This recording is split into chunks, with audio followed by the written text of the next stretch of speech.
come to the third Supreme Court judgment of the series of 25 most important judgments delivered by the Supreme Court which strengthened Indian democracy. The third case which I am going to discuss today is Berubari Union case of 1960.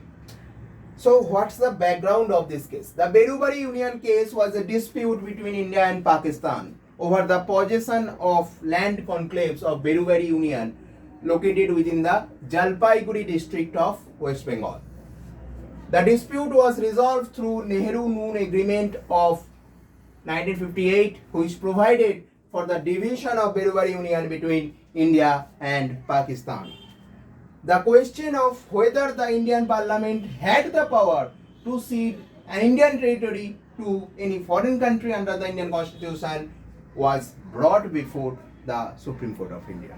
So, the question was, does the Parliament have any power to cede Indian territories parts to any foreign country or not? Okay. So, come to the issues. Whether Indian Parliament, I have already noted this point, whether the Indian Parliament had the power to cede any territory to a foreign country under the Indian Constitution or not, whether legislative action was necessary for implementation of Nehru-Noon Agreement. The government argued that it was not ceding the territory but rather exchanging it and that no legislative intervention was required. So this was the point of government. Now, what was the judgment delivered by the court? Before that, come to the Constitution. So, what did the Constitution say? Okay, the exchange of enclaves argued that the preamble of Constitution did not give Parliament the power to make changes to the country's territory. Article 1, Clause 3, Subclause C of the Indian Constitution only allowed for the acquisition of foreign territory, not the ceding of Indian territory to a foreign country. Article 3 grants the Parliament the authority to alter the boundaries or change the name of any state within India. So, these are the articles of Constitution regarding this case. Now come to the judgment. Supreme Court held that the Parliament does not have the power to give territory of a state to foreign country under Article 3 of the Indian Constitution.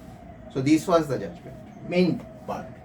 Legislative action is necessary for the implementation of the Nehru-Noon Agreement and that such action must be in form of an amendment to the Constitution under Article 368.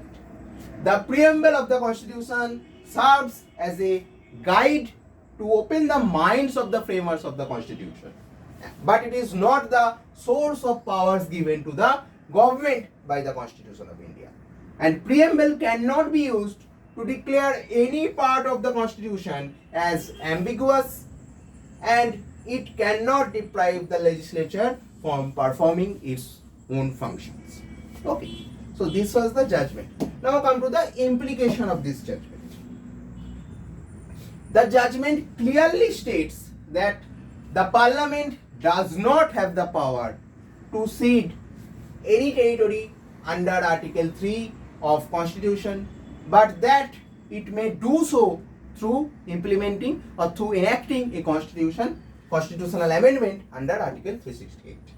The case also highlights the importance of the preamble of the Constitution and its role in interpreting the Constitution. So, this was the discussion. Thank you for being with me. Have a good day. Bye-bye.